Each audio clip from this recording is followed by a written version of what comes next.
आपण पाहत आहात जनद्रोह, आवाज सामान्यांचा। हो रहा है इजराइल में और आतंकवादियों के समर्थन में रैली निकल रही है भारत में। आप जरा सोचिए, हमास के आतंकवादियों के समर्थन में भारत में रैली निकल रही है।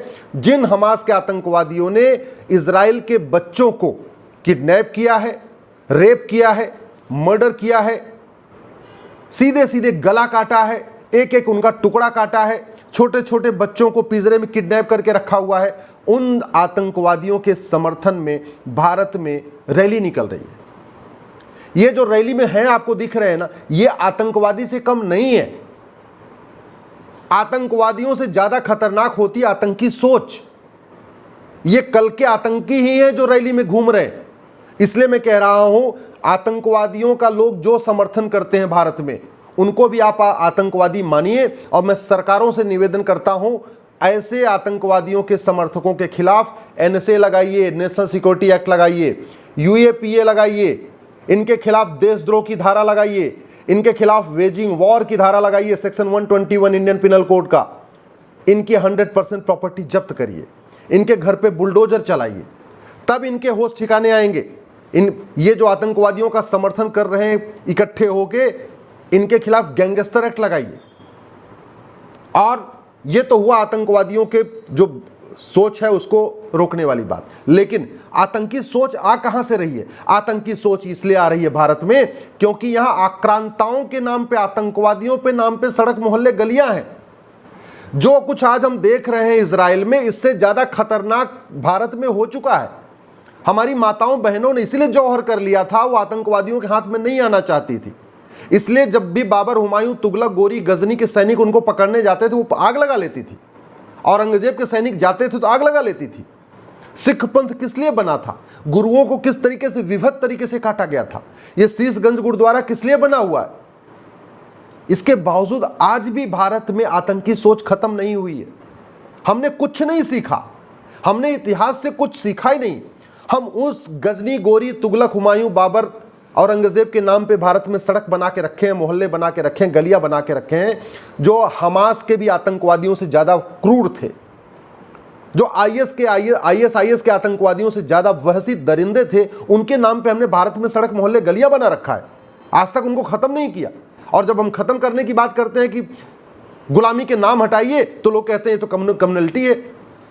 गुलामों का समर्थन करना, आतंकवादियों का, वहशी दरिंदों का समर्थन करना, औरंगजेब, बाबर, हुमायूं, तुगलक, गोरी का समर्थन करना भारत में सेकुलरिज्म कहलाता है।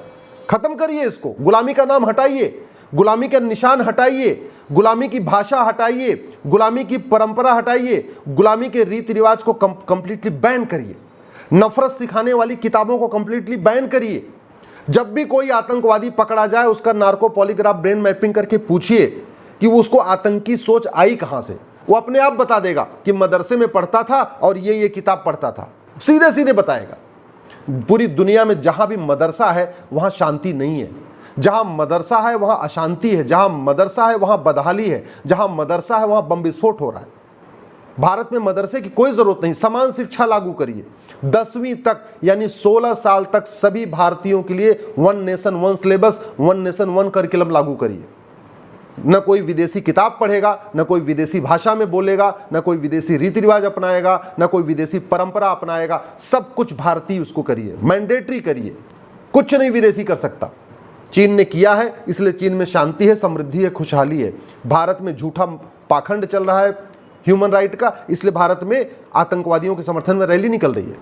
ये जितने पर्सनल लॉ खत्म करिए, देश में 1 नेशन 1 सिविल कोड लागू करिए, एक नागरिक संहिता लागू करिए जो सबके लिए हो, एक शिक्षा संहिता लागू करिए जो सबके लिए हो, एक दंड संहिता लागू करिए जो सबके लिए हो, एक पुलिस संहिता लागू करिए जो पूरे देश में एक जैसी हो, एक न्यायिक संहिता लागू करिए जो सबके लिए, सारे दुनिया के, पूरे भारत के जज एक तरीके से फैसला देना शुरू करें।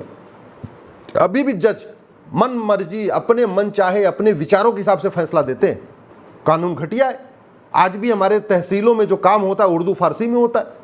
आज भी जिलों की जो जिला की अदालतें हैं वहाँ उर्दू फारसी के शब्द यूज़ होते। क्यों? भारत इतना सक्षम नहीं है कि हम अपनी न्यायिक व्यवस्था को अपनी स्वदेशी बना सके, भारतीय व्यवस्था कर सके। 5 करोड़ से ज़्यादा घुसपैठिए आ चुके हैं भारत में अवैध रूप से घुसपैठ करने वालों पे एनएसए लगाइए, यूएपीए लगाइए, गैंगस्टर एक्ट लगाइए, वेजिंग वॉर लगाइए, देशद्रोह की धारा लगाइए। घुसपैठियों को यहां से निकलने के लिए कह दीजिए, 3 महीने का टाइम दीजिए, भाई सारे लोग जो भारत में घुसपैठी हैं ये निकल जाएं। नहीं तो ये घुसपैठिए एक दिन, जैसे आज इजराइल जल रहा है, अभी कुछ दिन पहले फ्रांस जल रहा था, ऐसे ही पूरा भारत जलेगा। 5 करोड़ से ज्यादा घुसपैठिए आ चुके हैं। भारत में ऐसा कोई जिला नहीं है जहां घुसपैठिए नहीं पहुंच चुके हैं। भारत में ऐसा कोई जिला नहीं है जहां साम दाम दंड भेद द्वारा धर्मांतरण नहीं हो रहा है। धर्मांतरण को जघन्य अपराध घोषित करिए। धर्मांतरण कराने वाले मिशनरियों और जिहादियों के खिलाफ एनएसए लगाइए, यूएपीए लगाइए, वेजिंग वॉर लगाइए, गैंगस्टर एक्ट लगाइए और देशद्रोह की धारा लगाइए, तब रुकेगा धर्मांतरण। प्लान्ड वे में जनसंख्या विस्फोट किया जा रहा है। आज भी 14 बच्चे, 16 बच्चे, 18 बच्चे पैदा किए जा रहे हैं। किस लिए? क्योंकि भारत की डेमोग्राफी बदलना है। घुसपैठ, धर्मांतरण और जनसंख्या विस्फोट के कारण भारत की डेमोग्राफी पूरी तरीके से बदल चुकी है। 9 राज्यों में हिंदू अल्पसंख्यक हो चुके हैं। 200 जिलों में हिंदू खत्म होने की कगार पे आ चुके हैं। 300 तहसीलों में हिंदू खत्म होने की कगार पे आ चुके हैं। 300 तहसीलों से पलायन कर रहे हैं। 200 जिलों से हिंदू पलायन कर रहे हैं, 300 तहसीलों से पलायन कर रहे हैं। ये तूतू मैमे करने से नहीं रुकेगा। तूतू मैमे करने से, आरोप प्रत्यारोप करने से, नूरा कुश्ती करने से, बतौलेबाजी करने से, लच्छेदार भाषण देने से भारत की संस्कृति नहीं बचेगी, भारत की परंपरा नहीं बचेगी, सनातन धर्म नहीं बचेगा। सनातन धर्म को अगर बचाना है तो कठोर कानून बनाना पड़ेगा। जनसंख्या विस्फोट रोकने के लिए कठोर कानून, धर्मांतरण रोकने के लिए कठोर कानून, घुसपैठ रोकने के लिए कठोर कानून, एफसीआरए को खत्म करना पड़ेगा। सारे जिहादियों और मिशनरियों को विदेशी फंडिंग हो रही है, या तो हवाला के जरिए हो रही है या तो एफसीआरए के जरिए हो रही है। जो हवाला में पकड़ा जाए उसको फांसी दीजिए, एफसीआरए कंप्लीट बंद करिए, खत्म करिए, तब जाके भारत में जो देश विरोधी लोग हैं ये कमजोर पड़ेंगे। नहीं तो उनको इतनी फंडिंग आती है, उनके लिए 25-25 लाख रुपए हर हियरिंग के पे वकील खड़े हो जाते हैं सुप्रीम कोर्ट में। धर्मांतरण की मेरी पीआईएल के खिलाफ 10 पिटीशन आई है, सारे दिग्गज वकील खड़े हो गए हैं। कहां से आ रही इतनी फंडिंग?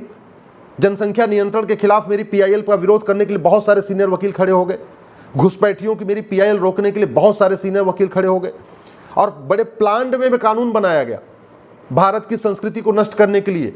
ये माइनॉरिटी कमीशन एक्ट को खत्म करिए तत्काल, ये वक्फ एक्ट को खत्म करिए, ये प्लेस ऑफ वर्शिप एक्ट को खत्म करिए। ये जो 1985 में राजीव गांधी ने कानून बना के सारे सेक्शन 6A जोड़ दिया था सिटीजनशिप एक्ट में, जिसके कारण असम में रहने वाले सारे बांग्लादेशी एक तरीके से वैध हो गए। 60 लाख बांग्लादेशियों को असम का नागरिक बनाने के लिए राजीव गांधी ने 1985 में सेक्शन 6A जोड़ा था। उस सेक्शन 6A को खत्म करिए। जो राहुल गांधी ने फैसला पलटा था सुप्रीम कोर्ट का, उसके बाद जो कानून बनाया था उस कानून को खत्म करिए। राजीव गांधी और नरसिम्हा राव के द्वारा जितने भी कानून बनाए गए थे देश के खिलाफ, जैसे राजीव गांधी ने 1985 में सेक्शन 6A जोड़ दिया सिटीजनशिप एक्ट में घुसपैठियों को भारत का नागरिक बनाने के लिए। 1986 में उन्होंने सुप्रीम कोर्ट का फैसला पलटा साहबानो केस का, वो कानून आज भी चल रहा है। नरसिम्हा राव ने 1991 में प्लेस ऑफ वर्शिप एक्ट बनाया, वह कानून आज भी चल रहा है। नरसिम्हा राव ने 1992 में माइनॉरिटी कमीशन एक्ट बनाया, समुदाय विशेष को विशेष फायदा देने के लिए और हिंदुओं को, हिंदू जैन बौद्ध सिख को आपस में बांटने के लिए, वो कानून आज भी चल रहा है। नरसिम्हा राव ने 1995 में वक्फ एक्ट बना दिया, जिसके कारण आज की डेट में लाखों एकड़ जमीन वक्फ बोर्ड के पास है। रेलवे और डिफेंस के बाद सबसे ज्यादा जमीन वक्फ बोर्ड के पास है। मैं बार बार कह रहा हूं। ऐसे ही मनमोहन सिंह 2012 में राइट टू एजुकेशन के दायरे से मदरसों को बाहर निकाल दिया। आज मदरसों में क्या पढ़ाया जा रहा है, कौन पढ़ा रहा है, कौन टीचर है, कौन नहीं है, न उनके ऊपर टीचर एलिजिबिलिटी टेस्ट का सिस्टम लागू होता है, न उनका कोई सिलेबस है, न उनका ऑडिट का सिस्टम है। ऐसे जिहाद खत्म नहीं होगा, ऐसे आतंकवाद खत्म नहीं होगा, ऐसे आतंकी सोच खत्म नहीं होगी। यह हमारे लिए बहुत बड़ा अलर्ट है कि हमास के समर्थन में भारत में लोग रैली निकाल रहे हैं। ऐसे लोगों को रोकने का एक ही तरीका है, कांग्रेस के बनाए कानूनों को खत्म किया जाए, राजीव गांधी द्वारा बनाए गए घटिया कानूनों को खत्म किया जाए, मनमोहन सिंह द्वारा बनाए गए घटिया कानून को खत्म किया जाए, नरसिम्हा राव द्वारा बनाए गए घटिया कानूनों को खत्म किया जाए, विदेशी नाम मिटाया जाए, विदेशी निशान मिटाया जाए, विदेशी परंपरा मिटाई जाए, विदेशी भाषा पे बैन लगाया जाए, विदेशी संस्कृति पे बैन लगाया जाए और समान शिक्षा समान नागरिक संहिता लागू किया जाए, समान धर्मस्थल संहिता लागू किया जाए और सबसे बड़ा समान नागरिकता संहिता यानी यूनिफॉर्म सिटीजनशिप कोड। जो आदमी भारत के परंपरा के खिलाफ जाए उसकी नागरिकता खत्म करने के लिए कानून बनाया जाए। यही एक तरीका है, नहीं तो तू मैं नूरा कुश्ती होती रहेगी और कोई भी समस्या कम